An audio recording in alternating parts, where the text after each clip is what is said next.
Yes, I'm back. Welcome back to the Celtic Unrestricted View. It's the season review part 2. How Celtic won the league again. Daniel, Barry and JP started off the story, and shall we call it the good part of the season where the football was flying and free-flowing Celtic football. Myself, William Glavin, who is also a football analyst and ex-football agent, and is joined by myself, Ryan, and Alan Stirling. Well, lads, like I says, we've got the shall we call it the short straw, but it did end in a good part. We won the league and it was a successful season overall, take away the Scottish Cup final. But William, glad to have you back on, mate. It has been a while. I know you've been a very busy man, mate, but it's always good to get you back on, mate. How are you and thanks for coming on? Aye, all good here, Ryan. Thanks again for inviting me back on to have a chat about the second half of last season. Obviously, it was great doing those little Champions League analysis with yourself, Alan and JP. Really enjoyed doing that and hopefully give a bit of insight into who we were playing through that Champions League campaign. So, no, looking forward to the chat tonight with both you guys, and we can cover all some of the high points and the low points of the second half of the season. I think William was right there, Alan. Again, good to get you back on, mate. There is some low points as well that we can touch on. Obviously, we try our best to be as positive as we can, as usual, but it is a part of the season where we had a wee small blip, but it did obviously entail winning the league and getting obviously the defeats with Bayern Munich as well. But maybe that did derail us a wee bit, who knows? But overall, it was a successful season, and it's still good to chat about Celtic and obviously that end of the season. Yeah, definitely. Overall, it was a good season. Anytime we win the league, it's a good season. First of all, just to kind of welcome William back on. Great to speak to him and see him again. As he mentioned earlier about the previews of the Champions League games, that was a lot of kind of in-depth chat that I think us and the viewers really appreciated. So I think, as you maybe mentioned earlier, Ryan, I think we might have got drawing the short straw tonight. So we've brought out the big gun and William Glavin. He's the one that's going to dissect the whole second part of the season. Me and Ryan are just going to sit here and put my feet up and let you go at it. So, but yeah, I think probably you refer what the other guys done the other night with the first half of the season. There's obviously games there that we had a victory over Rangers. There was a League Cup win. There was a few kind of Champions League wins.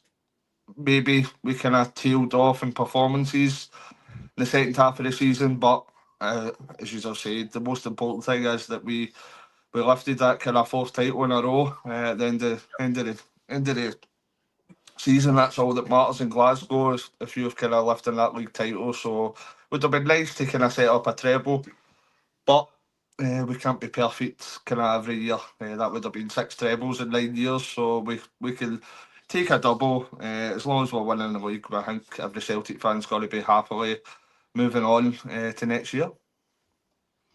I think you're spot on there, Alan. It's your bread and butter, isn't it? It's winning the league's the most important thing. So obviously Celtic have made it a norm to win doubles and trebles, but I think in terms of winning the double, it's still a successful season. But obviously, William, into January, we had 3-0 game at Ibrox.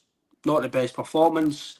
We had Hagi, Danilo and Robin proper sworn for, if you want to call them the rivals. They are rivals, but recently they've not been in terms of getting to us in terms of the league. But obviously poor performance, but we're getting to that game with a bit of confidence, probably expecting to win, but also it's still a derby, still not expected. But I think as a fan base, after that game, we were all pretty disappointed. Yeah, I think getting back to that game, it was probably a bit of a shock to the system because we were on, I don't know how many games we were unbeaten, but we were on a bit of a run at that point. We'd obviously had the Leipzig game. We were phenomenal that night. But coming into the game at Ibrox, I think a lot of people felt confident about that. But that being said, I've always felt that going into Ibrox, like with the whole away allocation carry on that's been rumbling on, or was rumbling on, I really feel that's an advantage to the home team. It's the same at Celtic Park. I think it's the same thing. I think Celtic get an advantage with that as well. So, but I think a lot of people were quietly confident getting into that game. For us to really play that badly, it just wasn't acceptable for me. like I can imagine Brendan pulling the players into Lennoxtown the day after, really, and giving them a right good talking to, as they would say. But I imagine he gave them a right good analytical talking to in terms of what they were doing right and what they were doing wrong. But there wasn't much they were doing right. The goals we lost in that game were really, really poor. We dominated the game with possession, looking at the stats in that game, but it just shows you can dominate possession and lose a game. I think, but the problem is Celtic didn't create enough chances in that game. I think we had one shot on target the whole game. Rangers had quite a few, to be honest, and they obviously took their chances. But yeah, it's definitely a game that I don't think we expected such a bad performance in that game. Like, I would have took a draw at that game because it was going to Ibrox and there was no Celtic fans there. But for us to lose in the way we did and the performance we put out was really disappointing. It's definitely a game we forget about for last season. But yeah, I think it was just such a poor performance by us. No, also, Alan, it was a pretty strong team you had as well. You had Maeda, Kuhn was playing, Puriashi, McGregor, Bernardo, Atati, Taylor, Scales, Vickers, Johnson, Schmeichel. So, for the looks of it, the first start of the season, take away maybe Engels, including Bernardo, that was really your first choice 11, realistically, take one or two. So, that again, Alan, kind of proves as well that it was pretty disappointing that we are kind of full strength Celtic. You think we'll get a result? Yeah, definitely. I think we were kind of well off it that day. I think everybody kind of didn't turn up. And I think since the first game at Celtic Park against Rangers, I think apart from that game, you're looking at the other games and we've not really kind of played anywhere near the capabilities that we've shown previously. I think an old cliche we've used on this platform is that it looked like the Space Jam film, whereas all the wee aliens had gone and take all the powers out of your football players and they didn't know what they were doing at Ibrox. So they'd taken all their kind of football and powers off them because they had no idea what they were doing. It was a well-deserved victory for Rangers. I know that William says earlier about I'm sure it was something like we had 67% of possession, something like that. But I looked at the stats just for shots on goal, no shots on target. Rangers had 24 shots on goal, 4 shots on goal. I know that we had 1 shot on target. I think Rangers had 9 or something. So it was probably a deserved kind of 3-0 victory for Rangers, but they kind of put their hands up at times and just kind of admit that. So that it wasn't the kind of best day to watch that. We're just glad that didn't have any effect on the overall kind of where the league was going. I think as well, but off the back of Alan as well, the big shock for me was Boxing Day. We had 2 games at home, didn't we, over the Christmas break? But we won them pretty convincingly, 4-0 and 4-0. Defensively solid, but to then go into that game off the back of those results and just to play so poorly, I think that was the biggest shock for me. It was just how badly we performed that day. And it was almost like, I don't know if they were spooked or they weren't up for it or what. I don't know if it was a mental thing, but they were just so off it. It was like, wow, where's this even came from? I think when you look at that, we've not been the most consistent after that. When you look at the games after that as well, there was a couple of kind of questionable performances after that. You had 2 wins and then there was a win that we left. We'll get into this, but it started to kind of seep in that maybe we weren't reaching our maximum, we weren't kind of playing to our full capability. But I don't know if that maybe was a turning point, but we've still done enough this season by far to come out kind of league champions. It showed that with a 17-point gap at the end of the season.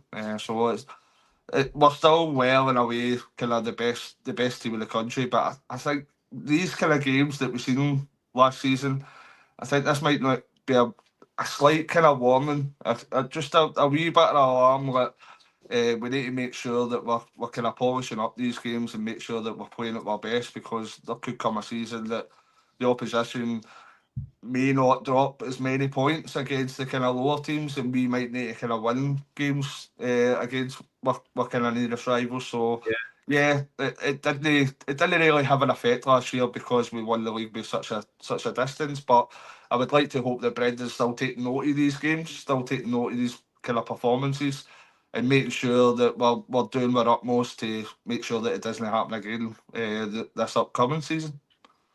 I think that's the thing that was probably concerning, not concerning, but was a wee bit surprising for me, William, as you mentioned. Obviously, we beat Motherwell 4-0, St Johnstone 4-0 at home, 8 goals, 2 clean sheets, pretty comfortable. Go to Ibrox with a bit of confidence in you. I think we're unbeaten as well in the league until then, or roughly unbeaten. So I think we kept a few good clean sheets as well. I think Casper conceded a lot of goals. So you're in there rightfully full of confidence, and then, like you mentioned, William, it's just one of the games, maybe were they too complacent, were they too confident, or was it just the fact that you've got to be honest sometimes, say, look, didn't turn up, the best team won, they beat us tactically, they beat us everywhere they could, and they were the best team, and that's just the way it happens sometimes. Yeah, I think it is, mate. I think really to summarise that game, I just think it was an off day for us, really. And full credit, you've got to give Rangers full credit. As Alan says, they had no chances, they took their chances. To be honest, it could have been more. The more I think about it in that game, we were fortunate to get away with a 3-0 defeat. Obviously, there was points where the game could have changed and things like that. But overall, I think we just need to accept we weren't good enough, and we had to obviously move on from that game and go forward. And also, Aaron, we did move on. We did beat St Mirren 3-0. Nicholas Kuhn and Austin Trusty scoring. So that is a good bounce back, clean sheet, 3 goals. A lot of fans would say it's expected at Celtic Park to win anyway, but considering you beat a derby game, you don't know how you're going to react. Are they kind of down? Are they can go through the motions in its games? It's just one of the sticky ones, just win 1-0 and can get the victory. But obviously, if I can remember correctly, it was a good performance. I'm sure it was at the game. 3-0. I'm sure Nicholas Kuhn was really good that day as well. So it turned out a decent performance and a good win and a good bounce back after that defeat at Ibrox. Yeah, and I think during that that time of the year as well, you've got games coming fast, and you couldn't ask for probably a bit, no disrespect to St Mirren, but after a defeat like that against your kind of city rivals, you're looking for a home game against kind of St Mirren. I think that's probably the ideal situation for a bounce back. And yeah, it was 2 goals for Nicholas Kuhn and a goal for Austin Trusty. That showed us kind of bouncing back relatively and getting back on the winning trail. So yeah, it's kind of it does exactly what it says in the tin. Really, you're looking for that to be a victory. You probably think that being at Celtic Park and being against kind of St Mirren, you would look for a kind of a relatively comfortable victory, and that was provided. I think Alan's right there as well, William, that no disrespect St Mirren, but getting beaten in a derby game, you look to a home game, if you want to call it a lesser team, to try and get a bit of confidence again or get back on the winning trail. And obviously, you've been in football a long time yourself, William. You know how sometimes getting beaten major games or derby games can derail you, it can lack of confidence, but it probably shows you as well that the mentality was still there at that point in time. There's still the winning kind of eagerness to go and get a victory again, and obviously the fans were disappointed to lose, so to go and back to Celtic Park winning for the fans and no say forget about it, but the fact you've then went and won again, and I'm sure that month again Rangers got points again. So I've always said there's no point in Celtic Rangers beat each other if you go and drop points the next week or two after it, because the victory means it's good for bragging rights, but in terms of the league table or anything else, it doesn't really mean much because you've not really gathered ground or put yourself ahead. So that was probably a good victory to get back into the win trail, obviously, William, after that defeat. Aye, definitely. I think like over the Christmas period, there's generally a lot of games back to back, especially the way the Champions League went this year, the new format. So I think over the course of maybe 4 weeks, we had 2 games a week going through that whole spell. Probably at least, I think, obviously through that period of time. So there's not really time, I don't think, for the team and the manager to really sit and ponder what happened at Ibrox. It's really just about the next game, really, innit? And I think that was proven in the fact that Celtic then did bounce back with such a convincing victory at Parkhead with St Mirren. And then I think they went on to beat Dundee United after that as well, quite convincingly. So I think they got the reaction that they wanted, but I think through that period of time, you're going to have dips in performance there. I think it was such a low dip at Ibrox, but we did pick it up quite quickly again off the back of the 2 home wins after that. Yeah, obviously as well, Alan, and William says we did beat United 2-0, but the game that I would like to speak about a wee bit more in depth was the Ross County game, away from home 4-1. It was only 1-1 each to 81 minutes, so you're thinking last 10, 15 minutes, obviously I say 10, 15 minutes because the extra time these days now it's 3, 4, 5, 6 minutes now in the game, so roughly with 10, 15 minutes to go, you're one each. I'm sure Jordan White scored to make it one each, so it was... I can remember watching the games. It was a wee bit tense, not tense, but a wee bit like we need to get a goal here. And obviously we eventually did, but it didn't own for what I can remember of the game and what I've watched the highlights again. It didn't seem a 4-1 game at the time because Ross County were actually quite stuffy. They were hard to break down like they always are. Obviously they're relegated now, but at that point of time, Alan, it was Kyogo, Engels, McKibben, obviously get goals as well. So I just think for me, that was probably another mentality switch as well. You kind of down and out a wee bit, one each, struggling to get a goal, and then you get 2, 3, 4 within the amount of minutes. And for me, that's a sign of a good teammate, and it's a sign of what Big Ange always says, we never stop. Yeah, the 4-1 kind of flattered Celtic, if we're being honest. As you say, it was kind of 1-0 until 81 minutes, and I think the goal came for Kyogo in 81 minutes, and then I think it was Engels and McCowan in 93, and was it 98 minutes or something? Penalty was one of them. Was that McCowan? Engels was 96 and McKibben was 98. Aye. So it was late on. So it was one of the games we didn't play it to our maximum by any means. We looked rather kind of lacklustre, rather flat. We weren't, as much as we had a great deal of possession, we weren't really causing Ross County the problems that maybe we would usually cause them when we're at our maximum. So yeah, it showed kind of mentality getting those kind of late goals and winning that game. And when you're going to kind of win league titles with the amount of points that we have, then this kind of mentality is definitely needed. We need to take the game right into injury time and make sure that we're kind of doing everything we possibly can to make sure we get the 3 points at a minimum. So yeah, it wasn't the best game to watch as a Celtic fan, shall we say, but 4-1, whereas it kind of flattered us, but it's still a kind of victory, and we move on to the next. That's all I would kind of say. I think in that sense, Rob, it's probably a major positive, the fact that you don't play well. What I've always said is if you don't play well, eventually you'll drop points if you don't maybe perform better. But just on certain games, if you don't perform well and still score 4 goals away to Ross County, like you say, in winter time, January, February, winter time, yeah, the conditions were that day, if I remember right. Aye. Yeah, it's no nice to go up there any time, but especially when it's cold. And again, people might listen and say it's only cold, but sometimes up there, listen, I've been up there as a fan, it's cold. And bear in mind, we're all in warm favourite playing, so it is cold. But to go up there, score 4 goals, maybe not score the best. But what I thought was interesting, William, was they played Kyogo out right mid that day, and they played Ida up front, which I thought was, I don't know if that was to accommodate Kyogo or accommodate Ida, or he was trying something different. But I can remember that day, because I don't think Kyogo played well that day. I know he scored 2, but I don't think he played well that game. I don't know if that's because he was out of position, but I did find that strange at the time. I still find that strange now why that happened, but maybe that was because it was to accommodate either one of them.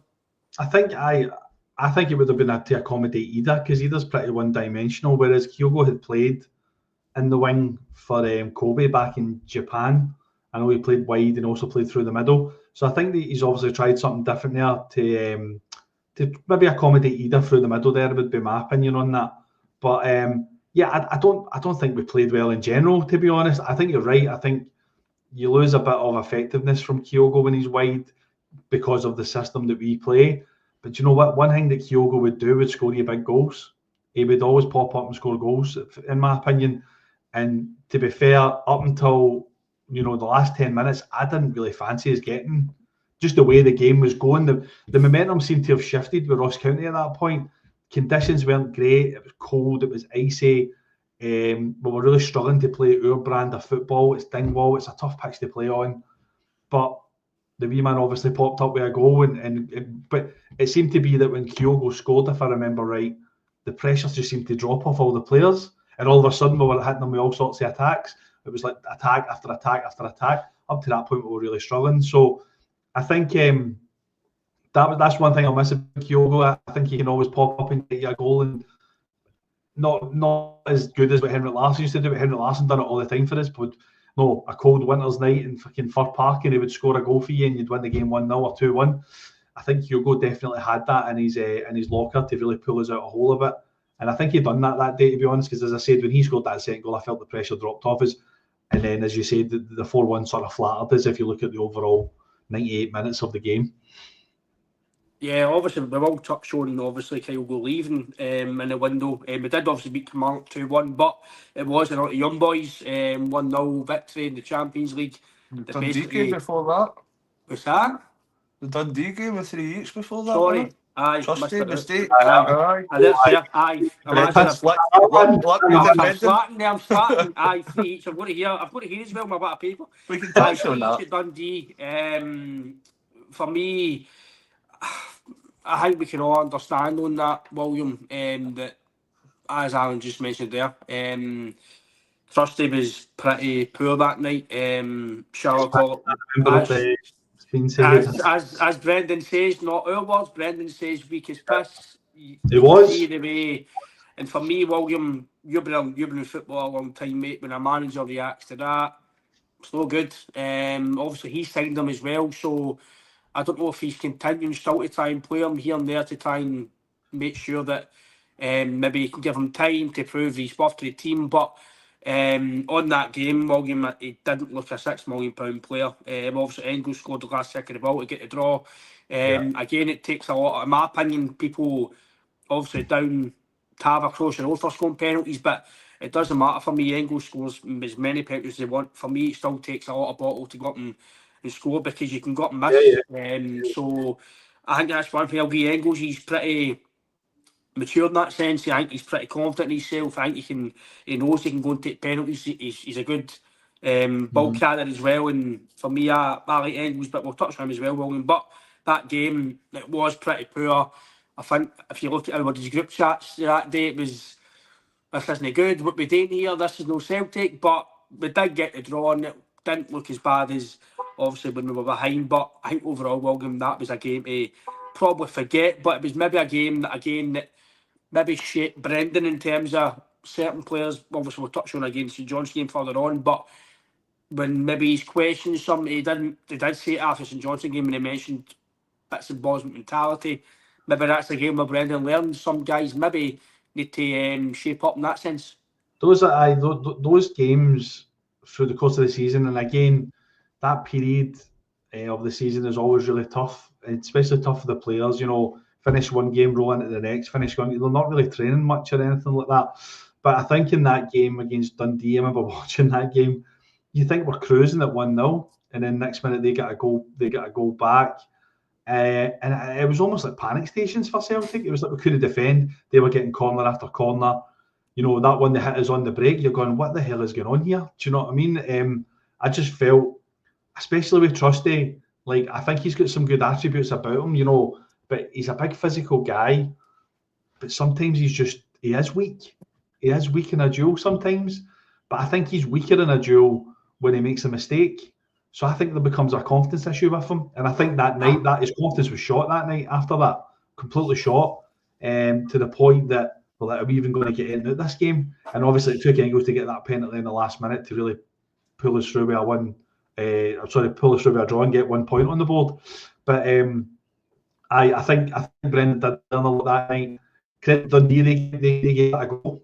They saw it and they gave it a go, and they saw the momentum shifting when they obviously got the goal back as well. Because I said we were cruising at 1-0, and I felt this was going to be quite a convincing game. But it showed some defensive frailties, so to speak, I think, in the squad and with certain players that really, really need to step up. But I think some players, especially maybe Trusty coming in as well, like, I don't think there's been that much demand on him as a player. I don't think I think a player comes into Celtic thinking it's like any other club. And I know we're all biased and Celtic fans and whatever, but I don't think there's many clubs out there that demand a win every single game. Not even a win. We're all sitting here talking about performances and getting wins, or not having a performance and still getting a win. But we're like, we still want a performance. Celtic demand a performance every single game, and I think certain players, and it's not a slight on them, but I think there's certain players that thrive in that, and there's certain players that sort of shrink into that. And I think that Trusty learned that night that you can't have a performance like that, because I don't think he featured much after that. If I'm right in saying that, I would need to go back and check. But I think Brendan pulled him out a wee bit because he realised the pressure was maybe a bit too much for him after that game. But as I said, as you said as well, mate, like, fair play, Engel steps up and he'll take a penalty at any point in the game. To step up and do it and score was a big pressure moment, which he obviously done and obviously got us the point on the board that night. Yeah, I think, Alan, I think William's right there about the certain players thriving in the winning performance mentality, being at a big club. Some have maybe been at big clubs but not had, like Austin Trusty has been at big clubs in Sheffield United, but when he was wearing in the Premier League, I think if they get beat off of a Man City or get beat off of a Brighton, etc., like, it's fine. We'll try and do the next game. If we draw, and it's fine. We've got a good draw here. Away to Etihad or away to West Ham. So that's a good point for us. But I think Celtic, even if we go to Rangers, Ibrox, you're thinking we should win in there. That's just because of how good we are at the moment and how far ahead we all think we are. I've always said so. Normally, if we go to Ibrox and draw, I'll take it. I'd rather go there and draw and no win. But the mentality of Celtic is, like William says there, Aaron, it's win every game. And maybe that game again did show some frailties in the defence, some frailties with some of the players, like the St Johnstone game we will speak about further on. But do you agree with William on that game as a certain game about certain players? Definitely, and I agree with the point. There is a desire for Celtic to win and to have a performance, but as I've mentioned a number of times, we can all say we'll take a 1-0 win, but if you have a number of kind of performances that are below par, then it's eventually going to catch up with you. Chickens are eventually going to come home to roost. And when you look at that game previous to that, although it was a 4-1 against Ross County, you've seen parts of that game that we weren't kind of entirely happy with. It took kind of 3 late goals for us to have that scoreline. And then it just shows the next game we're dropping points against kind of, with all due respect to likes of kind of Dundee.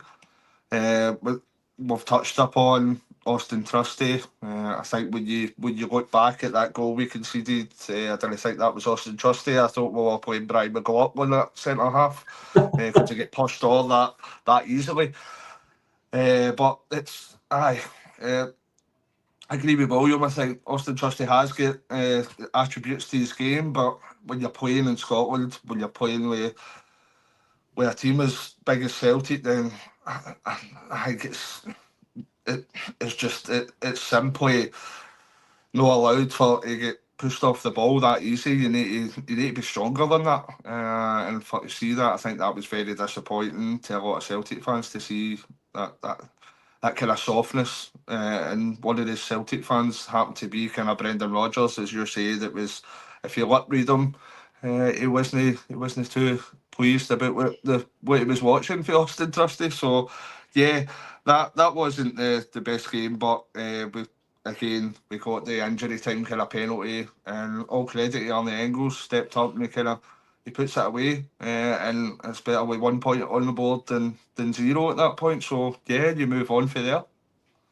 Like you say as well, we moved on to obviously Young Boys in the Champions League, 1-0, 86th minute, OG, shall we call it? I think I can remember really a funny old goal that Adewida, for me, Adewida probably should have scored personally. But obviously Maeda gets sent off as well.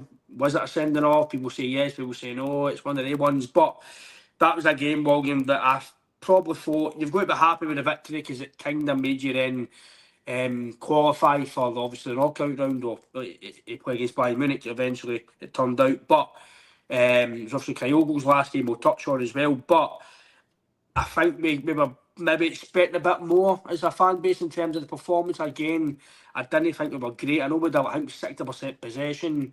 I think we had 16 shots at goal and stuff. So we were all right. But I think in terms of how poor Young Boys were on the table, how many goals they conceded, maybe it's a bit of naivety for me or us as a fan base, but you shouldn't expect it in any European game but we're probably expecting to be a bit more comfortable, and the fact that it took us to the last 5-10 minutes to really catch that, it wasn't great, but overall, William, it's a massive positive getting a victory in the Champions League, and I think that's maybe 4 or so in a row at Celtic Park, or so 5 in a row at Celtic Park, taking away the Bayern Munich game in the form match. So it's a not bad bit of form we were doing at the time, but overall, William, that was a positive. But I think it was a fan base is maybe a wee bit better was expected in terms of that performance.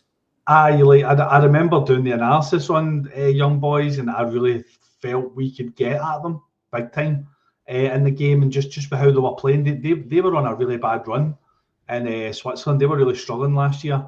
At this point, they were really a team that I really wanted us to not probably see quite the level as the Leipzig game, but getting close, working our way towards it probably. I wanted to see his clean sheet, 2-3 goals in that game, and I felt we could do that. But again, it seemed like a really nervy night. I remember hearing the atmosphere at Celtic Park, and it was quite nervy. Obviously, it was a big game for us. It's understandable. There was nerves in the ground, probably nerves with the players and the coaching team as well. We had to get a win, really, to get us through. We got that in the end. Yeah, I would have looked for a better performance that night. As I said, they were a team we could have got at a lot with how they played. But listen, they had chances as well. I remember the heart in the mouth type stuff with some of the chances that they had. They could have went in the lead at that point. But yeah, obviously Ida came on, got that 1-on-1 with the goalie, and it was a bit of an odd deflection. But to be honest, you'll take it, won't you? Because the amount of times you've had bad luck in European football, I could sit here all night and talk about it. So it's not often we get a bit of good luck in Europe. So it was good. To be honest, at the end, it was a great relief. Fantastic achievement for the club, for the players, for the coaching staff to get through to that next round. And to be honest, like I'm a big, like, I wasn't sure about the format with the Champions League when it was first announced, but quite quickly after seeing the teams that we got and the teams we were facing and how it all was structured and done, I think the format's been a great success, but also been a great success for us. It really gave us an opportunity to get to that next round, because all those years in the group stages, you're playing teams back to back. You know, Real Madrid's and PSG's and all these teams, we always really struggled to get to that top 2 spot in the group stages. This really gave us an avenue to get there. And to be fair to the team, after such a bad performance in Dortmund, how they bounced back was pretty incredible. So I know that's back in that half of the season, but that night qualifying was an amazing achievement for the club, for the players, and for the staff. Yeah, I think Williams bang on it out. Obviously, performance might have not been the best. As William says, when we done analysis with him, we were kind of pretty confident. If you watched it back, William was saying you were pretty confident Celtic were going to go and get the victory. But as the players didn't do it, we did get the victory. But as William says, it was a wee bit nervy that night. We were puffing and puffing, but there was nothing really happening. The sending off didn't help, but then eventually we did obviously get the goal, and it made us qualify, and it made us actually a bit more comfortable going into the Aston Villa game, because I think, let's be fair, as a fan base, going to Aston Villa, who at the time were doing pretty decent, Morgan Rogers was flying. If we went to Aston Villa, probably try to get a victory, would have been a bit less positive, maybe potentially qualifying than we would have if we had young boys in the last game. So that was probably good to get the victory overall. That was a major positive, and like William says, to get to that bit of the knockout and it past the format is always positive. I know we'll touch on the Munich game, but eventually it turned out a positive win against young boys, and we got through to something we've not really done in a long time. Yeah, definitely. The game was a bit edgy, more lacking maybe that finishing pass, that touch in the final third, that wee bit of quality. It just did seem, I think probably the best word is a bit edgy. We didn't show a lot of our quality, but at the end of the day, we got the win.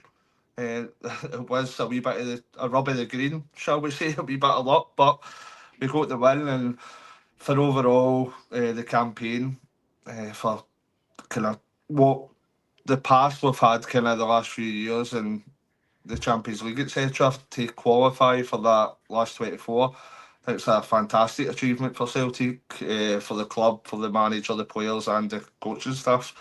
So it sets a bar that we'll be looking for every season now, to qualify for that Champions League and to, at a minimum, get into that kind of playoff round. So we're showing that we're capable of that now. We might have had a kind of favourable draw, shall we say. I don't think that we... I think we'd be hard pushed to get maybe an easier draw next season if we qualify for that, but these things happen. You take that luck when you get it, and I think it's a incredible achievement for us to kind of accumulate those points, and that was another 3 points on that evening for Celtic, and we move on to the Aston Villa game. You sound very well. Sorry? Is it my sound, Bender? You hear me, William? I can You hear just him. carry on, lads. Something's happened there with my sound. Can't hear you. You hear me there, William? Aye. Aye. Carry on, mate. Go ahead, You right, just carry on 2 seconds, lads. Right, so after that, William, we're looking at we move into the Aston Villa game. So we're going to kind of Villa Park, last game of that format in the Champions League. What was your thoughts on that match? Obviously, So obviously, I think obviously with Ryan saying it was good to get the job done with young boys, because going down to Birmingham would have been a really, really tough task for us to then try and get through to the next stage. So it was good that was done and wrapped up. I'll be honest, like the first 10 minutes of that game, I'm almost sitting behind the couch, you know what I mean, hiding. It was the third to the 5th minute, wasn't it? Morgan Rogers scored the quick double. So it was. It was the Morgan Rogers show, like that first, I think it was a goal in a couple of minutes, then in 5 minutes, I think it was. Yeah. So the first 10 minutes, you're sitting going, right, here we go. What's it going to be? But to be fair, we then sort of found our feet. I think we took a little bit of time to adjust to how Aston Villa were playing, and Morgan Rogers was getting on the ball in a lot of areas of the field, and there was no one beside him. So I think it just took a little bit of time for the team to sort of set up defensively, to pick up to work out who's picking up who and try to close down space, etc. So obviously get back into the game. Fair play to Adam Eder in that game. He scored two cracking goals. Really pulled us back into it. And then I think Aston Villa were a little bit shell shocked at that point. But then they just showed their quality, didn't they, in that game? I think like Unai Emery, what a job he's done at Aston Villa. Like it's absolutely incredible. Such a highly regarded coach. You can see how they play with speed, pace, power. Those front three are frightening to play against, to be completely honest with you. I think Morgan Rogers is one of the best players in the Premier League, in my opinion. But they showed their quality in the game. But obviously, I think it also showed, like, I think we brought on, who was the young boy we brought on? Dane Murray we brought on. Dane Murray. And I kind of felt a wee bit sorry for him, because obviously that mistake with the goal and things like that. But it was kind of thrown in the deep end a little bit, I think, yeah. From my perspective, I know he's played games before. I think he was on loan at Queen's Park and things like that as well. But I suppose sometimes you need to be thrown into the deep end when you're at Celtic. But I felt a bit sorry for him that night with that mistake.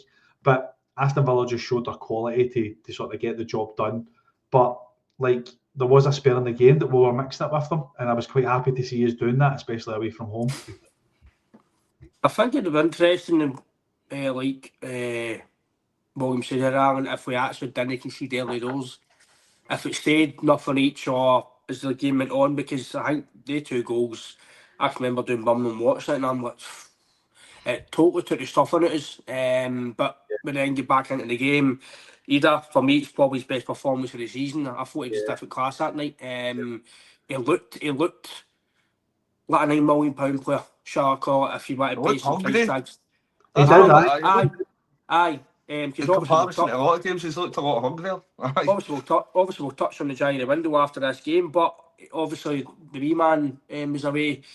Kyogo, he was the main man that night, and he was brilliant. He was quick. He was sharp. If that's the Adam Eder that we see every week, then listen, you're happy with him playing, because he was different class. He was causing Aston Villa some issues. Like obviously, Morgan says here, Morgan Rogers was tremendous. That's why you pay big money for players. Young English talent, phenomenal player. I just think that was maybe a step too far in terms of maybe opposition as well. And again, it's maybe because at the end of the campaign as well, you know you're qualified. There's maybe no, when it gets to a certain stage, like just no injuries and stuff like that. But for me, Alan, overall thoughts of that game, but I do agree with William there. I think I did mention it to you during the game and after it. I'm sure that obviously was on the bench that day, and he put on Dane Murray. For me, William, Alan, sorry, I didn't understand it. I know what Rogers says that he wanted to maybe game experience, etc. But when you're trying to get back into the game and maybe try and get a third goal, etc., putting a young centre back who's just played with Queen's Park, basically, in my opinion, kind of put him under the bus a wee tiny bit. He's not really played at that level in terms of playing against guys at that level, Aston Villa, etc. At least some of the guys, like your McGregors and your Readers, they've played at that level. Nadowski's played with Celtic most of that season and the year before. He's played at Celtic Park. He's played in some big games. I know that it costs the game, really, Alan, because the game's already kind of maybe a away phase, but that's a mistake, Alan. It could stick in his memory. It could break him. Who knows? I don't know. Will he play again for Celtic? Who knows? I know Brendan likes him, but for me, Alan, I didn't understand that when I know Nadowski's young, but he's more experienced than Dave Murray, and surely putting a guy like that on to get more game time to prove to you that he should be playing, it should be better than putting a guy who's young, inexperienced, just came to Queen's Park and gone, right, on he goes, one step up. I thought it was a bit harsh, but it's happened with Alan, but I don't think he'll do that again. I think he would do it again. I personally agree with you, but I think it's clear for everybody to see. We can see it, we're blue in the face, we can hit our head off the wall. Brendan, there's obviously something he thinks about Lagerbielke and Nadowski, just as they fancy them whatsoever. I think that's clear for everybody to see. We've seen maybe Nadowski's been playing relatively decently when he's come on, when he's played a couple of games recently, but I just, for whatever reason it may be, he just doesn't fancy him. I think that he may be kind of leaving for pastures now in the summer, I think, because we can only trust in the manager. We believe that we've got an elite level manager, so if he's seen something with kind of Dane Murray instead of Mike Nadowski, then he's going to make that decision. And I think Brendan can be bold at times. I think that's probably a bold decision, but I think he'd probably do it again, no matter what anybody else thinks. If he believes something, I think he'll do it again. But it wasn't ideal the way we lost that goal. You might be right. That might stay in Dave Murray's memory for a long time. It might affect him, but on the other hand, it might make him stronger to come back for that as well. So we don't know how that will kind of pan out. But to say we've done what we set out to do. We got the top 24 into the playoff of the new format of the Champions League. So that game, it would have been nice to kind of get something. But I think, as William says, it's certain parts of that game, I think we equipped ourselves well and kind of matched Aston Villa at times. There was other times when you look at the start of the game, I think we just kind of, we could have capitulated a lot more, but these things happen. You're dealing with teams that are kind of spending copious amounts of money in comparison to us, so we move on for that. See, give Celtic credit that night. See, other seasons going by, we would have capitulated. Mm-hmm. We would never have came back like that. So I've got to give the team credit that night that they did battle back from a 2-0, 2-0 down after 5 minutes. There's games that we've had in the Champions League away from home and we've completely capitulated. Like, I remember being in Paris, scoring the first goal and getting beat 7-1 off Paris Saint-Germain. Do you know what I mean? My dad turned around and going, we've scored too early here. We've only scored the first few minutes. We've got another 85 minutes to go. You know what I mean? Like, times like that. Go to Aston Villa to pull it back the way we did. Obviously, it was disappointing to lose in the way we did with the goals that we lost. But to be fair, like, I take my hat off to the team that night. I felt they done well and they coped with a really, really good side. And like, even if you just look at the staggering amount of money those guys are paid compared to our players, it was an amazing performance they did put in. And after the game, I said, look, fair play, we're through anyway. It would have been great if we maybe got an easier tie rather than ending up with Bayern Munich after the result. But I felt the team gave it their all that night, to be fair. Obviously, after that game, William, we've touched on the window. Jeffrey came in. Obviously, Jota came back and Kyogo. For me, William, the Kyogo thing, I'm not going to say that it cost you a treble, right? But I'm going to say that not replacing him or not buying a striker could have potentially harmed us in terms of squad depth, because I think if you had, it's no on Johnny Kenny, it's no on him. I just mean maybe a quality option off the bench, because for me we looked tired in the final and just maybe certain parts of the season. I know we won the league quite comfortably and stuff, but even going to Ibrox for another option, Ida's there, but taking with Ida, you've Maeda, if he get injured, does he really trust Johnny Kenny when he looks at it? Probably no. if you've got another striker on the bench that you wanted a striker, it could have potentially maybe won you the odd game. Might have won you the game at Celtic Park against Rangers, we'll touch on. But obviously Jota came back as well. For me, one great signing, and then obviously Jeffery slipped in for cover or competition for Taylor. Two good signings to add to the squad to the season, but obviously the wee man leaving was probably a bit of a down day after the young boys victory. But I think not replacing him was probably the only negative I would say. Well, probably in that month, William was that window was not replacing him. Yeah, I think looking back on it, at the time I wasn't happy about Kyogo going at that. It's just the timing of it. Like I appreciate if a player wants to leave, and the player's looking to make a move out.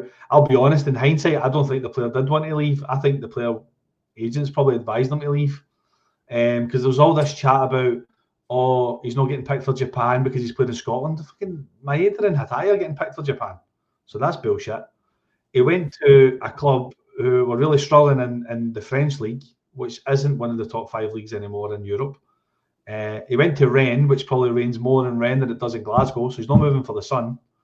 So to me, I think he was advised to go there. The team was interested. I think the star lined a little bit with the whole Jota thing. Celtic were probably happier to do the deal. But I think it was a bit of a mistake to let him go at that point of the season. I would happily have let him go in the summer.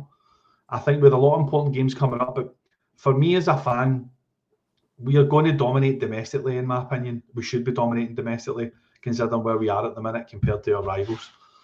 My big ambition is to really, really, really have a go in Europe, and I mean Champions League. Now, we've done fantastic to get to where we got to. Sometimes I feel at Celtic, it's like, well, the target, they'll set them, and this isn't the coaching staff, I kind of feel as if this is probably more up in the boardroom. They'll probably say to them, right, the target is qualify for the next round, for the playoff round, right, get out the league phase. See, once we achieve that, it's almost like, right, that's it, we've done it. So whatever happens now is a bonus. I want to see his progress again. I want to see his progress again, whoever we're up against. But to do that, you need every tool at your disposal. And at that point, we lost one of our key tools that could really get us goals in games when we needed it.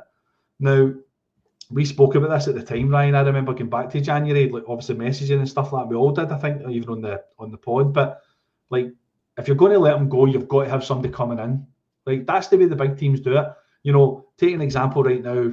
Brentford just sold their goalkeeper. The boy Flacken just went to Bayer Leverkusen. Within a day, they're bringing the boy Keller in for Liverpool. That deal's already done. Trent Alexander-Arnold's going to Real Madrid. Everybody's knew that for months. So they go and bring Jeremy Frimpong in, ready-made replacement. We don't seem to do that. It's almost like, right, sell him, and then it's like, right, what do we do? Who do we go for?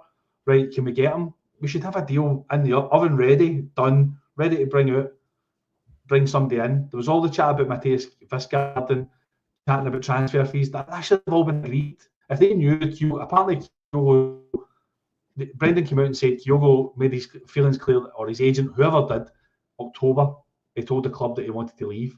From that point, Celtic must have went option 1, option 2, option 3, get the deals ready, get it ready to be done, so that when he goes, we bring them in.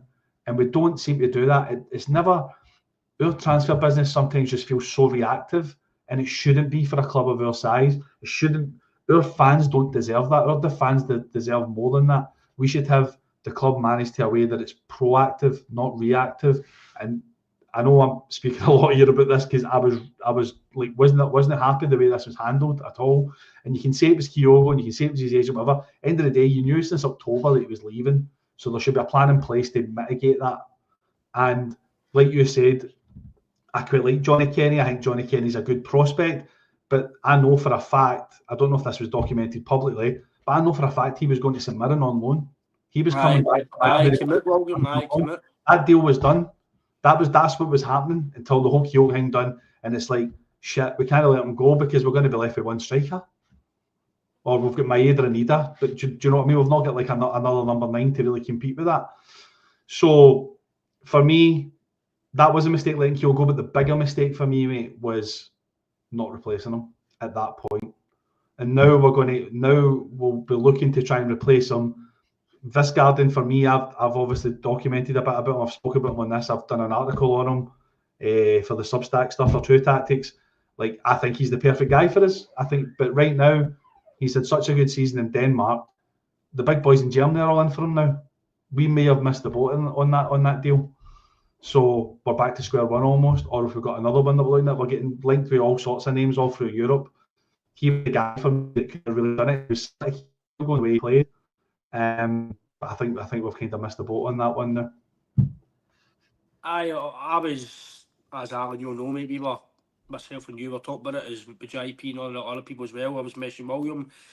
I didn't agree with what went on in terms of, I know it was a lot of money for his age, 10 million, but I'm no one of these guys that thinks 30-year-old or 31, 29 is old. For me, I just think it's just, that's crazy in my opinion, because we've seen 32 and 33-year-old guys going for money. So for me, if Celtic, for me as well, I've said it on here, if Celtic were closer in the league, they wouldn't have sold Kyogo. For me, that's an absolute fact. If they were 3 points ahead or only 4 points behind, it's whatever it is, ahead or behind, it was close.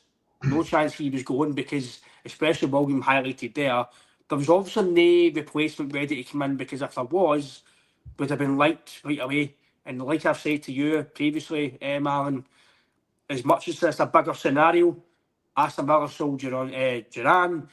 2 or 3 days later, you've got Asensio and Rashford in the door. Yeah. Now, they were probably pipeline roughly. If they were for sale alone, we'll go and get them. But for me, Alan, as much as our model's good, I think when it comes to what William says there, we can be a wee bit reactive instead of proactive. This summer came up, we'll touch on to the end. We need to be mega proactive, because in January, if we perform badly for a few games and them are close to water, didn't at the points, could have been closer. You've only got either who is the striker. Maeda has been playing out wide, he can play up front. Brendan came out public and says, I had to play him there. So for me, again, that's no good on Adam either, but I'd have done well for the rest of the season at 20 goals. But on that, obviously Jota as well as Jeffery, we'll touch on that briefly. Alan, what's your thoughts on what William says there, and obviously that end of January? On spot on. I think regarding the Kyogo situation, it was a unmitigated disaster. I think for a couple of reasons. Brendan came out publicly and says that we're going to have a striker in. He knew that we were going to have a striker in. Brendan been hung out to dry, basically, right? And for the runner reason, right, Kyogo had been seemingly unhappy from October onwards, yet we continued to play Kyogo in front of kind of Almeida for the majority of that time. So how much trust has Brendan got on in Almeida, preferably, if he continues to play a player in Kyogo that's seemingly unhappy, wants a move out the door? So for me, it just makes no sense. I think the hierarchy of the board that have kind of dealt with this have dealt with this extremely badly. I think that they've told Brendan that he's going to have a striker to replace Kyogo that's arguably one of our best strikers since Henrik Larsson, and we've let him go without kind of replacing him, and Johnny Kenny's come back into the door.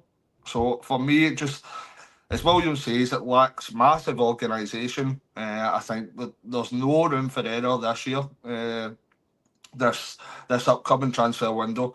That's the last couple. We'll be looking for a kind of winger in the summer. Brendan came out publicly and says he was looking for a winger. That didn't materialise. And then he said, when we sell Kyogo, we needed a striker in. Brendan says, well, we're getting a striker in. That didn't materialise either. So I think it's important this upcoming summer is going to be, because we've got a playoff game for the most lucrative competition in the Champions League. We need to make sure we can't have any of this carry on, or transfers take time. That's why we're leaving it at the last minute. Nah. This has to be, we are ready, we're prepared, we're set for this kind of playoff game, because this, in financial terms, it's monumental for our club to get into this kind of Champions League, to continue picking up kind of coefficient points and continue building that kind of balance, that bank balance, so that we've paid 9 million, we've paid 11 million. We want to continue to kind of build that and make a better squad, make a better 11. And we need the organisation this summer to make sure that our business is done properly, for one, but it's done quickly. We need to make sure that it's done quickly because, as I say, there's no room for error in this playoff game in the Champions League qualifying. We need to make sure that we are 100% ready and ready to fire for this game because it's massive important for the future of the club. No, I think Tui's absolutely bang on. I think most Celtic fans, in my opinion, would agree that this window coming up has to be more prepared, especially for the playoff. It's monumental, as you mentioned, Alan, for the money side, the financial side, and if you want to keep signing these big players, you need to do it because Celtic earned a lot more money than Spurs who won the Europa League. So that tells you how humongous this is. And then obviously Jota came back 3-1 at Motherwell. I'm sure Johnny Kenny made his if you want to call it, his full debut. He came on and off the bench.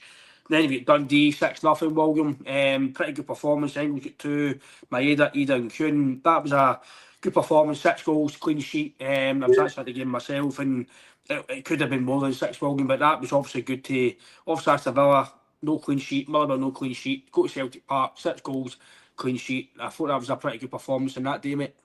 Yeah, it was, mate. I remember watching that game actually. Pretty convincing, as you said. It could have been 6 going on 8-9 that day. Maeda brilliant that day as well, getting a couple of goals. I think just overall, just as you said, the whole team played well. There wasn't one standout for me. I felt the whole team performed really well that day. And like you said, good to bounce back with a lot of goals at Parkhead and another clean sheet in that game. And then moving on, Alan, we went to the Scottish Cup where he Rovers 5-0. Sinisal played, thought done okay that game actually. I actually thought he was pretty vocal. I know it's Raith Rovers, but again, the Rossi came on again and I thought he played well as well the last 10-15 minutes. So again, that was good to get clean sheet, Alan, 5 goals and then your foot in next round. Yeah, those last 2 games against Dundee and Raith, especially the Dundee game, I think we basically dismantled them. I think we showed some of the football that we're capable of. The Raith Rovers game, again, it's kind of does exactly what it says in the tin. We've got Raith Rovers at home in the cup. We should have enough ability, enough quality there to win pretty comfortably. So yeah, we won the 2 games pretty comfortably, and that kind of set us up going into the next round of the Scottish Cup and kept kind of considerable lead in the league with the 6-0 win against Dundee, and that took us on to the Bayern Munich game at home. As you mentioned there, Alan, the Bayern Munich game, William 2-1 defeat. There was a bit of to and fro for a lot of fans. Would he play Jeffrey Sloop? Would he play Greg Taylor? For me, I was adamant it had to be Jeffrey Sloop just through his experience and everything else. And again, I'm not going to blame Taylor for the result, but I thought he was poor for the goal. And Michael Olise, I know Olise's an unbelievable talent, and I know how quick these guys are. The intensity they play it. Once he's past you, Even he beats some of the best players in the world. But I just thought he was gave a wee bit too much room. Taylor wasn't aware of the situation. If it was Jeffrey Sloop, would it have been a goal? Who knows? But I thought that at the time we were under caution a wee bit, but we weren't in any too much danger. And I thought maybe that goal, well, it's one of the ones you've been to Celtic Park, Alan, William, yourself, William, when a European goal goes against you, the place just goes. And I think that's the way it felt. We were doing okay. The goal went in at the time. You think, oh, right, that's now we then need to go and chase it. And I thought that was maybe the only thing I would maybe criticise Taylor was maybe his awareness of that goal. I think, listen, Michael Olise is a phenomenal player. Unbelievable talent. He's been amazing for Bayern Munich this year in the Bundesliga as well as in Europe. But the key part of his game is to cut inside and have a shot. And it's like almost don't show him the inside. He almost shows him, by the way, just step across me and have a shot. I thought he would have went with Sloop that night because Sloop would have obviously known Olise from their time at Crystal Palace. And I felt that because it was almost like someone he knew and a player he'd probably been up against in training, he would have maybe performed a bit better against them and maybe dealt with him in a different way. But other than that, obviously, yeah, it was the bad time to lose the goal, but it was some goal that we lost. But to lose it at half time was a sore one. But then you sort of try and regroup at half-time and go out, and you try and, you know, they're going to get chances, you know, guys like Harry Kane in their team, and, you know, obviously Elise and guys like that, like, they're going to get chances against you, but just try and do the basics right. You just expect Celtic to just do the basics, and then the fucking Harry Kane goal happens, and you're just like, what the hell is going on? He can't even defend the corner. He's the only guy in the pitch that somebody should always be with because of how good this guy is as a striker. And he was the guy, he was like, there was barely anybody beside him at the back post. So for him to get a goal, you're saying to yourself, this could get a bit worrying. But to be fair, we obviously changed it up a wee bit, put Maeda through the middle, Eric Dyer, and who was the other defender that night? I'm trying to remember now. Was it the French boy? Anyway, the two centre halves, Maeda was giving them nightmares. They were passing the ball back to Neuer, I think it was in goals. They're passing the ball back to Neuer. Neuer didn't want it back. Upamecano, that's it. I can't remember his name there. Cheers, Ryan. So it was almost like, I don't want the ball, you take the ball. I don't, because Maeda was on top of them constantly. And then I think Celtic fans got a wee lift for that. That's like the way Maeda was playing and just showing his energy to try and win the ball back, and then obviously getting the goal back. Just gave us a wee chink of light there in the tie. We just kind of thought, listen, we can maybe go to Munich and grab a goal, and it changes the whole tie off. But I think you saw the difference in class that night, but also Celtic could have handed the goals a bit better from a defensive point of view, in my opinion. I'm totally agreeing with William, Allen. I think defensively, you can't give guys like Harry Kane. For me, I think Harry Kane's still up there, but the best in the world. I think he's phenomenal. 100%. His movement for me, Alan's phenomenal. I know he might not be the best for England, but his strengths, I don't think they play his strengths, but for Bayern Munich, I think he's scored just about every game. His records are unbelievable. They love him out there. Again, this is what shows you big teams, I know it's bigger money, but they bought Harry Kane for, was it nearly 100 million to score goals now? To score goals now, not to sell him for 150 million or 200 million or get a sell-on fees to get success now. So it just shows you big clubs do it. Big clubs aren't just wanting money as well. I know that's because they've already got money, I get that, but I've always said, Alan, if you get a player that you need to pay money for and you know he's going to score you goals, you'll get success on the park. But that game, Alan, what was your thoughts on what William says and that game in general? Yeah, I think the goal timing's basically killed us. I think you can see one kind of poor defending before half time, and then Harry Kane scores just after half time. I think the space that Harry Kane got, he could have run into the stadium, bought a £6 hot dog, and come back out and still scored that goal. So I think that was pretty poor in regards to the man marking, shall we say. But you're up against a kind of top quality opposition. I think you realise that, but I think we gave ourselves something kind of clingy going into the second leg, because I think when we did change, as William says, when we did change kind of Maeda through the middle, it definitely gave them something to think about, and it showed that we were a threat, but sadly it wasn't to be enough. I think that the Celtic fans kind of got a bit of momentum and a bit of belief with kind of getting that goal, and the kind of pressure that we were showing. It might have only been for kind of 10-20 minutes, but we were kind of getting to Bayern at a certain degree. I'm not going to say matching them, because obviously they're a top quality side, but I think that gave us a wee bit of confidence going into that second leg as well. And we're going to tad unlucky in that game. And obviously after that game, I'm not touching on some of these games too much because we will touch on the Bayern a wee bit, but Hibernian William 2-1, I thought we were terrible that day. We didn't start great. I thought Taylor and Ida were really poor that game. I'm sure we get took off at half time, which probably tells you the story. Not just they two, but the full team was poor. We were really off at that day, and I know that was the Arsenal Johnson situation. We could probably go through that again, but it's probably been said in the past. I think the VAR team said I know that they were wrong. Willie Columbus said that if you can't call it right, you can't call it. That's the way it should be. There's not enough evidence to prove it. Clear and obvious, isn't it? But that game on, then we beat Aberdeen 5-1 at home. The Scottish Cup, we beat Hibs 2-0. So we did get back on track after the two defeats, but I think the Hibs performance was another one of the ones where coming home from Europe, mentality, all that type of stuff. But it just, wasn't great, was it? I think it was about a hangover that game. Maybe. Probably. To be honest, we were brilliant that second leg in Munich. I thought we played really, really well, held ourselves really well, and like had chances in that first half. And I'm saying to myself, I remember watching the game, saying to myself, see if Kyogo was there, he'd probably score that.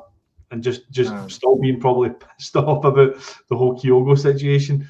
But to lose it in the way we did, almost to get to extra time, do you know what I mean? And just with Davies bundling the ball over, I don't think his shot just bounced off him, did it? But I think there was a bit of hangover at Easter Road after that, in my opinion. I think that's what we struggled with. I think we thought we were watching that game, and I don't think anybody that was kind of level-headed thought we could go over to Bayern Munich and kind of win that game. But but we got to that point in the game, like, we could do this here, maybe. This is achievable. And that was a bit of a heartbreak in the 94th minute. So it was one of the games I think that we were proud to watch Celtic kind of achieve that well with our performance, but it was a bit of a slow one to take at the end, I think. Yep. And then obviously we move on to the Hibs game. I think the word I've noted here for that game was lacklustre. I think that I think you can probably relate to the Rangers game at Ibrox. Similar, we just looked kind of way off it. I think that there was a lack of kind of intensity, a lack of fluidity. We just didn't seem to be at the team we're capable of. What did you make of that Hibs game, William? I agree with you, mate. Like, it just, again, I just felt it was a hangover from Munich. I remember watching games in the past with Celtic, and that first game after a European defeat away from home is always a tough test mentally, I think, for the players. As we said, we can sit here and talk about the VAR controversy with it, but we were poor overall, in my opinion. I didn't think we really got going in that game. Hibs came out the traps really well. I think this is when Hibs went on their crazy unbeaten run, I think, under David Gray, not long before this or after this. They had a go at us that day. In that first half, we had no answers, absolutely no answers to them. So, as I said, that's kind of a wee bit of the story, hasn't it, of the second half of the season. We've been really, really good, and then we've had that dip in performance in some big games. But again, like after the Hibs game, I'm pretty sure they did not go and beat Aberdeen, I think, quite convincingly. It was 5-1, but that's what I've noted as well. That there was a few early sitters, I think, for Aberdeen in the first 10 minutes. And then we came out, but it was quite alarming, the kind of first 10 minutes, I'm sure, in that one. But that ended up a 5-1 victory.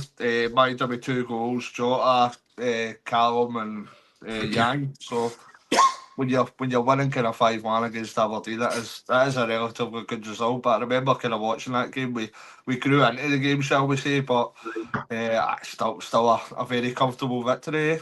Yeah, absolutely. No, definitely. And obviously you did mention the Bayern Munich game.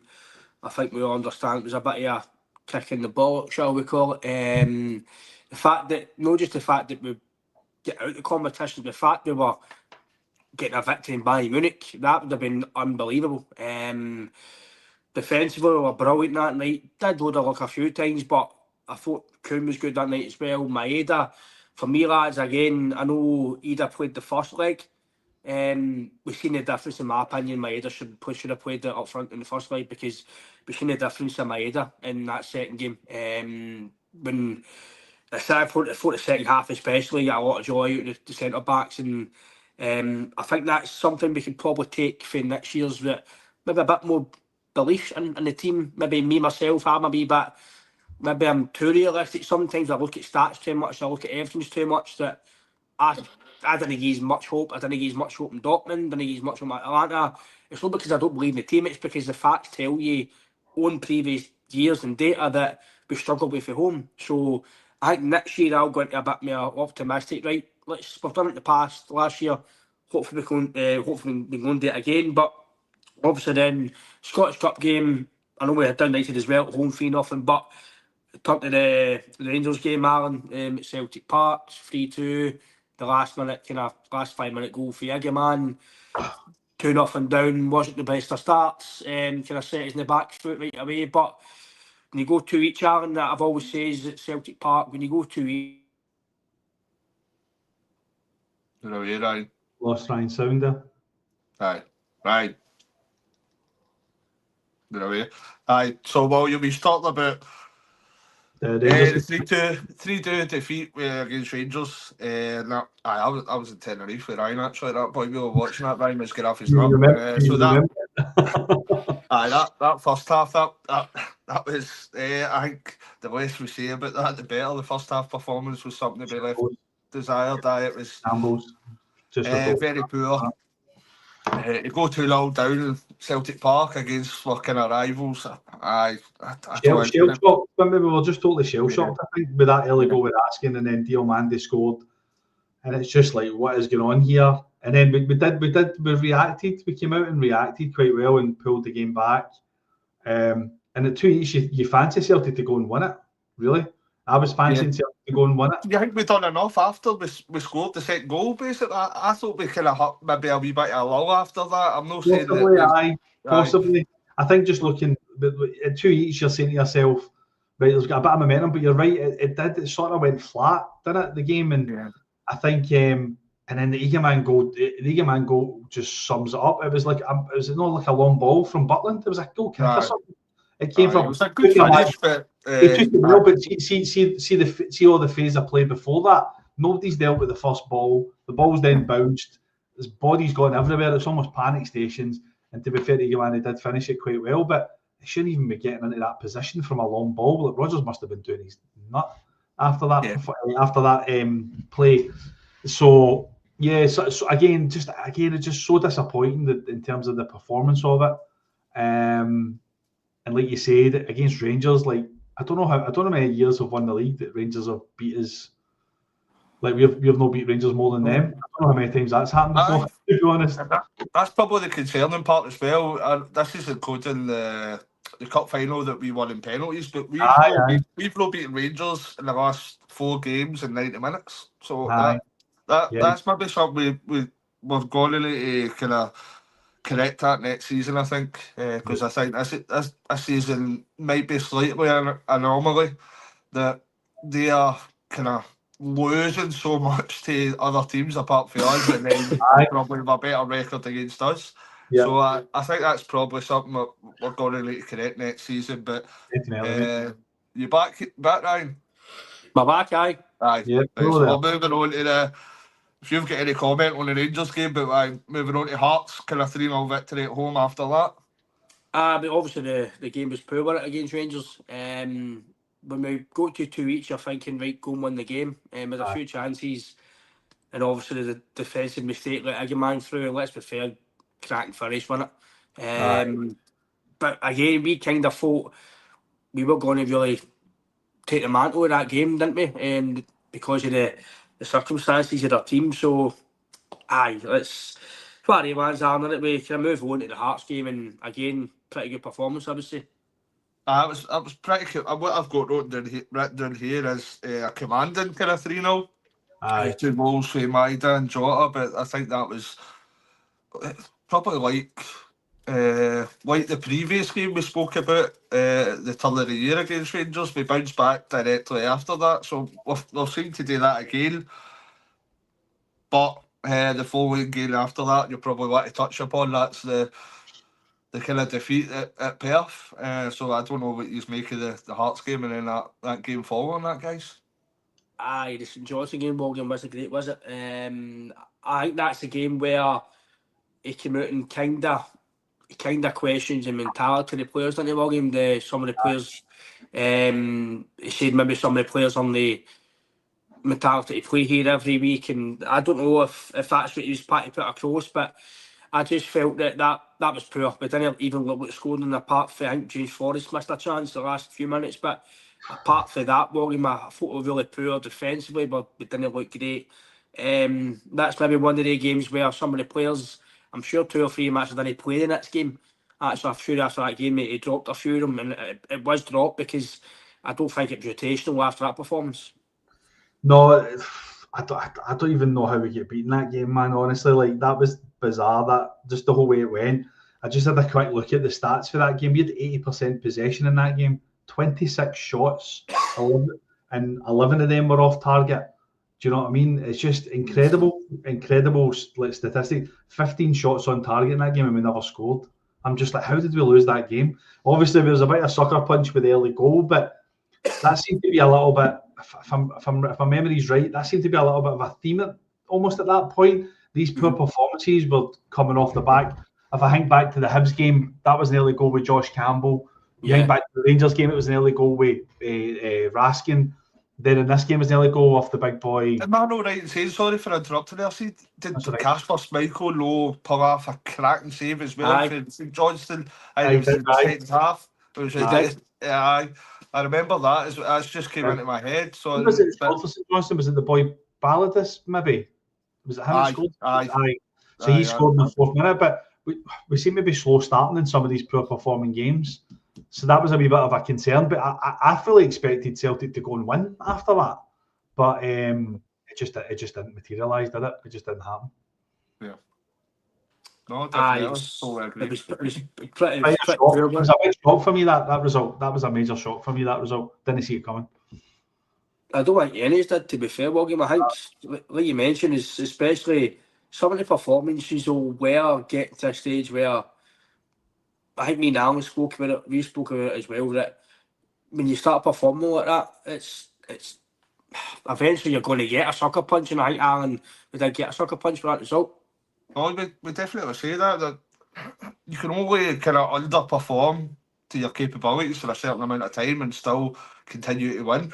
There's going to come a time that kind of under par performances are going to lead to under par results. There's a lot of the time that we could go, that's what makes champions, you win. But if you continue to kind of play under what you're capable of, it does come back to bite you. But you spoke about kind of Brendan's reaction to the players, and I think when you look at the following 3 results after that, I think we definitely get a reaction. We had a 5-1 against Kilmarnock, we had a 5-0 against the same team in St Johnston, and then we had a 5-0 against away to Dundee United.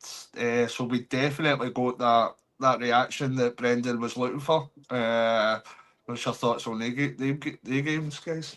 I think that it was the perfect reaction, and I think it kind of maybe proven that the St Johnston game was a bit of an odd one in terms of how we just couldn't score a goal, because then we went and scored 15 goals in 3 games after that. Do you know what I mean? So we got the reaction we looked for. We performed well in all those games from my memory. Getting back to it, I felt that like it had to be the perfect performance. Like we only lost 1 goal at the 3 games as well. So defensively really good, attacking really good. I think Hattati played really well in that Kilmarnock game, if I remember right. Yeah. And Maeda was on scoring form on the St Johnston game, and obviously the Dundee United game, Ida played well. I remember that game actually as well, getting a couple of goals, couldn't get a couple of goals as well. So listen, I think that the story of the second half of the season has been, really good performances, then those little dips that have obviously caused a bit of concern. Obviously 2 of those dips coming in Rangers games, which obviously causes a bit of concern, but the St Johnston one was just an oddball for me, a really oddball result. I'm agreeing, William. Obviously, Dundee United, I think that was the day we won the league with it as well. Some of the football was really good there. Again, I know Nicholas Kuhn maybe done his performance maybe to say, listen, I'm still here, I'm still a good player. And for a few months of the season, he wasn't great. Well, I say he wasn't great. It's probably because he set a high standard that we thought actually Nicholas Kuhn. He's still been all right. It's just because of the standing there. Maybe it's just us as fans, William, and maybe we see a player. I think you're right. His performance levels dropped, and look, I've got to sort of stick up for the players a wee bit here. It's really hard to maintain that over the season, and with the amount of games Celtic had, and the demand that the club and the manager has for every player, that demand is hard to deal with from a mental perspective, and to really to see him come back in that game was really good for me, because it was like brilliant. He's coming back now. He's coming back alive almost. And in that game, it was phenomenal. For me, and for us to clinch the league there as well was brilliant as well, and get it done in that style. We are a 5-0. Obviously, Alan, the last kind of probably say two major games we could probably speak about is obviously the win at Aberdeen with a changed team. Again, who we spoke about at the start of the podcast, Arofsky was brilliant that night. Boy McCardle came on, done okay, and then after that he wasn't to be seen again. The rest of the season really, either come on and scored, attack to get his bad injury. Don't know how long he's out for really. We've got a brief timeline. I still say, Brendan, I said at the time watching it, I don't know why he's putting it in attack when we were players' day. I don't know why he done it, but he can get injured a lot across the road. That's no reason to get injured. But at that time, I didn't. It was a poor challenge. Oh, that's a poor tackle, William. What's the boy's name again? The big boy up front. I totally forgot now. For Aberdeen, you knew we've all played football. We all know what we're doing in that moment. I'm going through the ball and the player, and that's exactly what he done. Yeah. You could see Rodgers was livid. It was quite close. He obviously seen it quite close up. He was livid after it. But I get what you're saying, mate. Like, there was no risk. Gay in it, Pappy Gay. That's the guy's name for Aberdeen. I didn't see the risk in playing them. I didn't get that either. At the time, I thought that as well with the substitutes, that do we really need to put them on? Do we really need to risk them here? We've got a cup final to think about. I thought the young boy McCardle come on and done really well. I like the look of him. That's really the first I'd seen him. Really good on the ball, really confident on the ball. I can see why Rodgers has obviously put him in. So I'd like to see a wee bit more of him going forward and see. I thought we would have saw a wee bit more of him at the St Mirren game, but it wasn't to be. Yeah, no, I completely agree with what both of you are saying there, guys. I think you look at that game in particular, that was basically a whole change of team. The team in that Aberdeen game, they added a bit of energy, I think, to what we'd seen kind of some of the games previously. It was, we didn't really expect we were going to come out and win by that scoreline, but I think they done relatively well considering it was probably a second strength team. So they, I think, by the look of McCardle, I agree with William. I says it right away. The boys on the podcast, he looks as if he's going to be a decent player. I'd like to see him nourish. We see how he gets on, but we've not had the kind of best of luck with young players over the last number of years. That's a matter for a different podcast. But I know that. Try and keep him. Aye, so we get him to sign a contract and try and make sure that we're getting some sort of benefit from our youth system and Lennoxtown. But it was a good victory, and I'm taking it you're going to be wanting to mention the cup final next, right? Aye, cup final, obviously. Fun. We'll end on that. It's probably if you want to call any damper of the season, it was just the fact that we were going for a treble. The doubles for me is a successful season. Overall, it's a successful season. You win the league by so many points, and you win a double. The first half of the season was some of the best football we've seen in a long, long time. Some of the football was really, really good, but that game in general, William, I've already spoke about to you on the podcast. What was your thoughts on the game? Just briefly touch on it. What was your thoughts kind of before the game, after the penalty shoot, during the game? Was it tiredness you feel, or was it a lack of quality off the bench that didn't help? What was your thoughts of the game, mate? Where do I start, really? How long you go? I know, there's another hour and a half after this. My tea. Sitting here, the crows come up. It was so lethargic. It was just moving the ball really slowly, side to side, passing constantly, but no really penetrating Aberdeen. I've got to give credit to Aberdeen, right? Aberdeen went there with a game plan. Everybody behind the ball, keep a really compact shape, try and force Celtic to break us down. The only way they're going to try and break us down is try and cause a mistake in their defence and find a wee chink in their armour. They defended brilliantly. They were absolutely brilliant in terms of how they done that low block. We just didn't have any answers for it. It was almost like, oh, all right, is this how Aberdeen's playing? Shit, I don't know how we're going to deal with this. And we were really struggling to find a way to get them to move, and we just kept moving the ball side to side too much for me. And I'll be honest, I thought James Forrest should have started the game originally. I thought with that goal in the St Mirren game, he would have been on cloud nine with that, and I thought you could have really taken advantage of that. And I thought he could have started the game, to be honest. I was quite surprised he didn't.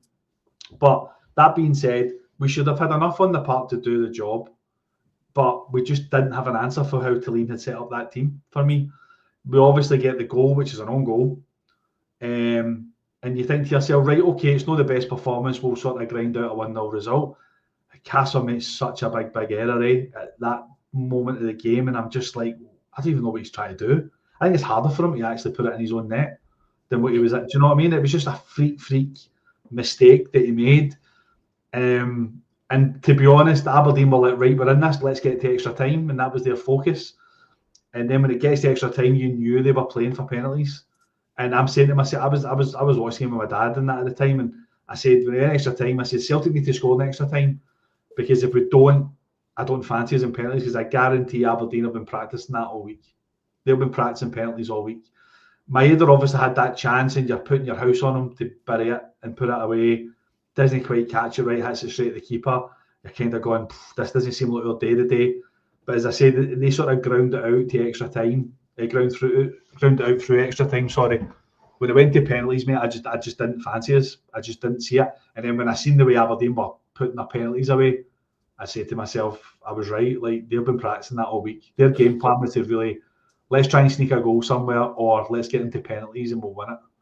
And to be fair, Aberdeen had the right game plan and executed it, mate. We just didn't have an answer for it. And it's so disappointing that I think it does. I accept what Roger says, right? I accept that a treble is hard to do. Celtic have made it look easy over the last, 6-7 years, with all the trebles that they've brought in, especially under Rodgers. I think, was that not Rodgers' first defeat in the Scottish Cup? Did I hear that? I think so, aye. I don't think he's ever.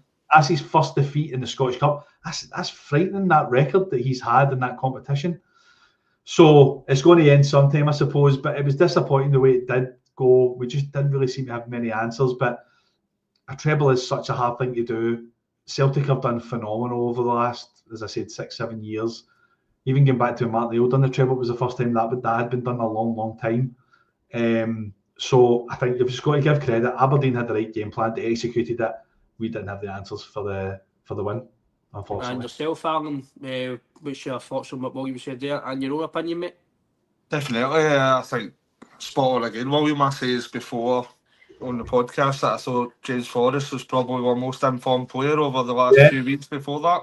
I thought he should have been one of the first names in the team sheet, because he was showing that hunger, that desire, that energy that we were probably lacking on the day. Obviously, come on and we're back half injured, but we got the goal. But did we really do enough that we're kicking ourselves saying that we deserve to win that game? I'm not so sure. I don't really think so. So, Aberdeen had a game plan, as you say. They set up, and we made kind of an individual error with regards to kind of Kasper Schmeichel. And then it goes to penalties, and I'm agreeing with you. I didn't have the most of confidence when I was looking at that, especially when you've seen the first few Aberdeen penalties that were put. I think every one went in the top corner. So when you look at the season, it was disappointing that day, massively disappointing on that day. But you look at the season as a whole, we would have loved to have a treble, but I think as a Celtic fan, you're looking primarily, the most important thing is the league title. We've won that league title. We've won a League Cup. We've kind of progressed to the playoff round of the new format of the Champions League, which is progression for us in European stage.